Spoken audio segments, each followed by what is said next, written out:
Fadime'nin mutfağından herkese merhabalar. Rengini, tanelerinin bütünlüğünü koruyabilen harika bir vişne reçeli tarifimle geldim. Tek yapmanız gereken 1 çay kaşığı kabartma tozu ilave etmek. Tüm detaylı püf noktaları ile videomuza geçelim.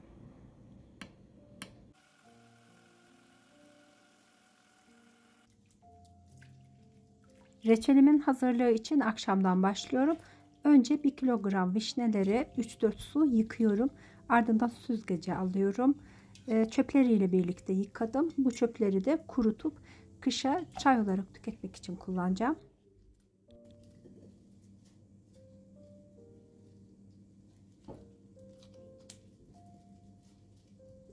Çöplerini arındırdığım vişneleri pipet yardımıyla çekirdeklerinden de ayırt ediyorum. Dilediğiniz şekilde nasıl kolayınıza geliyorsa arkadaşlar, bazıları filketeden de yardım alıyor.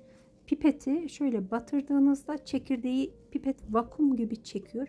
Sadece pipeti bükerek vişnenin içine yerleştirin.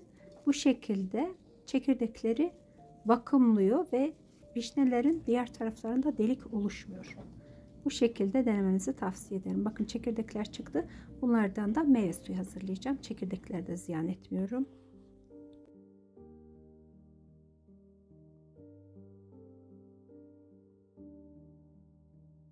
Çekirdeklerinden arındırdığım vişneleri de reçel hazırlayacağım. Tencerenin içerisine alıyorum.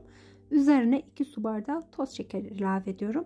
1 su bardağı toz şeker ilave ediyorum. Tencereyi sağa sola sallıyorum ki vişnelerle toz şeker temas haline geçsin. Ve ardından diğer toz şekeri de ilave ediyorum. Tencerenin kapağını kapatıp buzdolabına alıyorum. Nasip olursa ertesi gün hazırlayacağım reçeli. Arkadaşlar, çekirdeklerin üzerine 1,5 litre su ilave ettim. Yarım çay bardağı toz şeker ekliyorum. Ve kaynamaya başladığında da üzerinde oluşan köpükleri temizliyorum ki hazırlayacağım meyve suyu berrak bir renkte olsun.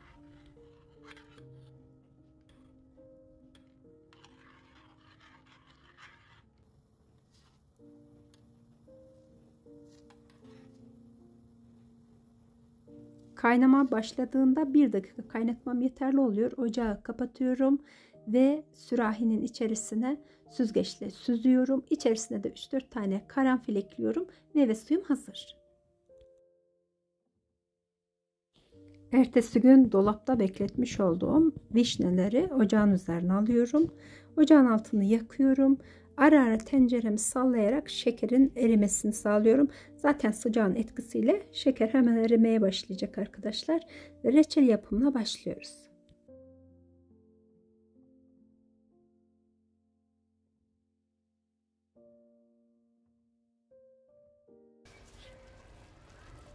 Vişne reçelim kaynamaya başladı. Üzerinde köpük oldukça az oluştu. Yine de elimden geldiğince var olan köpükleri temizlemeye çalıştım. Ardından da yarım çay kaşığı tereyağı ilave ettim.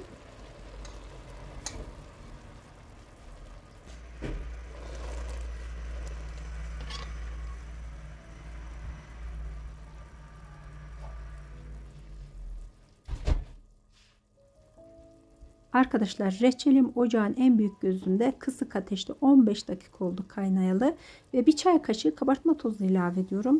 Kabartma tozu eklememin sebebi hem vişne tanelerinin sert kalmasını sağlıyor hem de reçelimin rengini koruyor.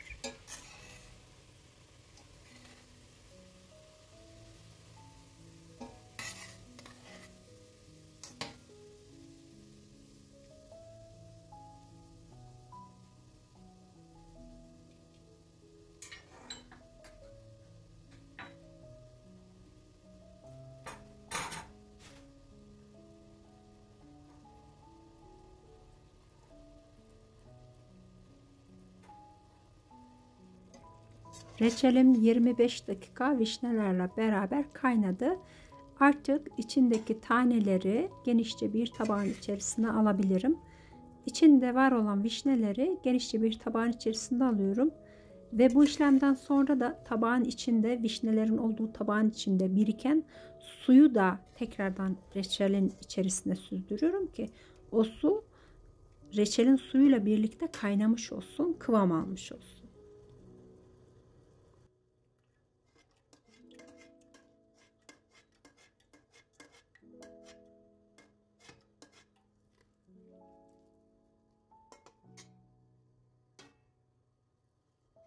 vişne suyu ile şekerin kıvam alması için 12 dakika kaynatacağım.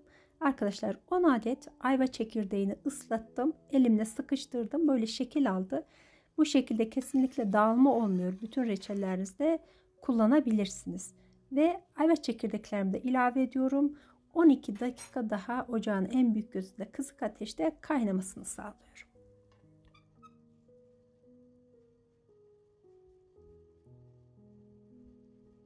Videoma yeni gelen arkadaşlarım, eğer videomu beğendiyseniz beğen butonuna tıklayınız lütfen. Ve kanalıma abone değilseniz ücretsiz bir şekilde abone olabilirsiniz. Bildirim zilini açmanız halinde her yeni videomdan haberdar olabilirsiniz. Şimdiden desteği olan herkese ama herkese çok çok teşekkür ediyorum.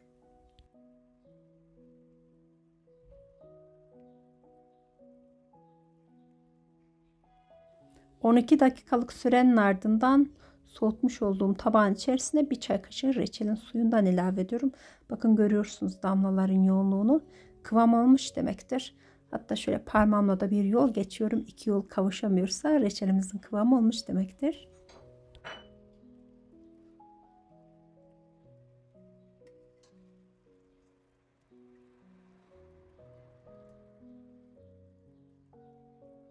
Ayva çekirdeklerini çıkarıyorum ve vişne tanelerini ilave ediyorum tencereme. Vişne taneleri kenarda soğuduğu için tekrardan bir kaynamasını bekleyeceğiz. Kaynama olduğu andan itibaren içerisine 1 yemek kaşığı limon suyu ilave edip 1 dakika da limon suyu ile birlikte kaynamasını sağlıyoruz ve vişne reçelimiz hazır.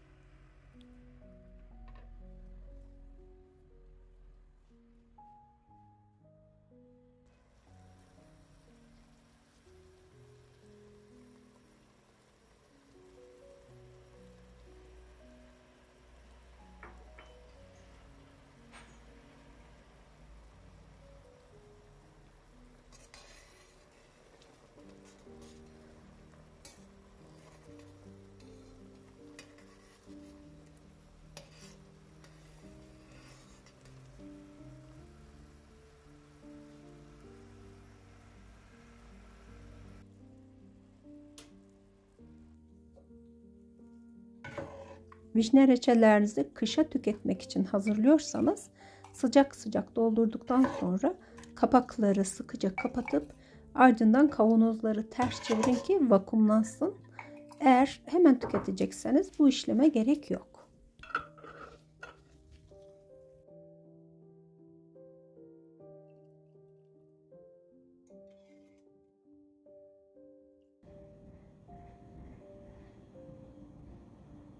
Evet arkadaşlarım, 1 kilogram vişneden reçelimizi hazır ettik.